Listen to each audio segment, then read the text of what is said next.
I was asked by YouTube viewers Vicki and Marv to do a video on marking a waypoint and also navigating to a waypoint. So here it is, Vicki and Marv. Hope you enjoy it.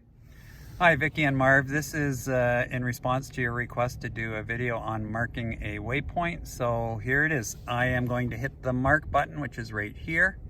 And you can see that when I hit the mark button that I get a cue up here that says waypoint to the right, and I am looking at, in this case, my icon category, and I want all of my icons available. So there they are, there's all of them, and I have mine on a setting that I get to choose my icon. So I am going to look at this here, and I'm going to save this, and I'm going to look for the boat ramp.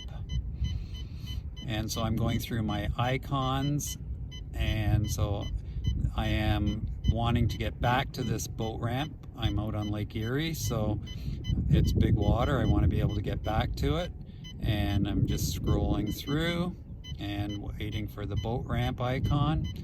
And maybe I should, oh, there it is. So there's my boat ramp icon. So I'm going to go down here and I'm going to hit save. And it says up here at the top, waypoint 5308 created in the yellow, so that I know I have saved my waypoint. And that's how I save my waypoints. If you're curious as to how I got to the waypoint settings to select my icon, it's very simple. I'm going to hit menu, and I'm going to go into my nav tab up here, and I'm going to go down to waypoint settings, and I am going to go down here to new waypoint icon, and you can see that I've got it chosen as select. If I had it as default, it would always be that little blue circle, but I like to have definition to my icons so that I understand what they mean. So therefore I choose the select feature, and once I've chosen it, I have to hit save. And now from now on, I have to select the icon that I want. It's a little bit more time consuming, but well worth it in the end, because I don't have that sea of blue dots. So Vicki and Marv, you asked me about navigating to a waypoint. So I've got a little hole out here that I've marked that's a potential walleye spot. And so if I wanted to get to that, I can just simply take my cursor and move it with the cursor control key, and I'm going to get it highlighted here. Oh, there we go. Now it's highlighted. So what I'm going to do now is I am going to hit the go to button, and it's going to come up go to position. And if I click on that, you can see now that it's got a navigation grid that is going to take me to that spot. So as I am going to that spot, I want to stay along this black line here, and I will show you how to do that in a second, so bear with me. Now that I have the motor underway, you can see that the boat icon is down here at the bottom, and there's a green arrow indicator that is showing me the path to take. If I am off course, that green arrow is going to be going off the grid.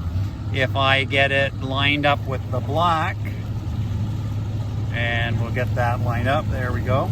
And once I have that lined up, then I am on a direct line to the waypoint. And that is super important, to be on a direct line to the waypoint, because you're going to save gas and you're going to get there in the shortest amount of time. Also keep in mind that if it gets foggy and you can't see, then you know the best route to get back to your destination or the waypoint that you're looking for.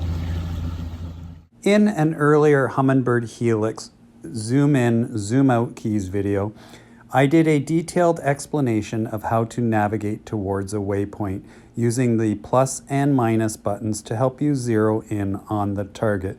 It will also show you how to cancel the navigation at the end. Please keep in mind that this is showing you a direct route, and if there was a really shallow shoal in between or a piece of land, then you have to obviously navigate through that to get there and go around it, so you're not going to, you know, hit it or go slow over it, whatever the case may be. Now, if you'll notice here, as I am going, it gives me the coordinates of the waypoint that I'm going to, and the distance is 1.4, and it gives me the bearing. And as I get closer, that is going to change. So let's put her on plane, and you'll see that change a little bit. You just saw it change to 1.3. And so here we go.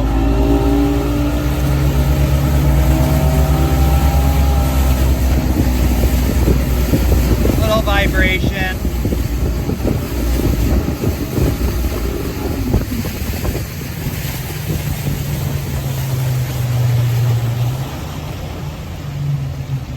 Well, there's a little too much vibration at those slower speeds, but you can see we're at 1.2 miles and I'm a little off course, and it's getting me to that destination. Don't forget, use the plus minus buttons to zoom in as you get closer to the waypoint, and you can check my video out on the zoom in, zoom out keys if you want more detail on how to do that.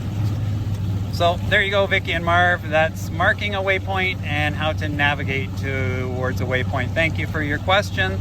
And as always, if you like this video, a like, share, subscribe is always very much appreciated. Take care, and we will see you at the next video.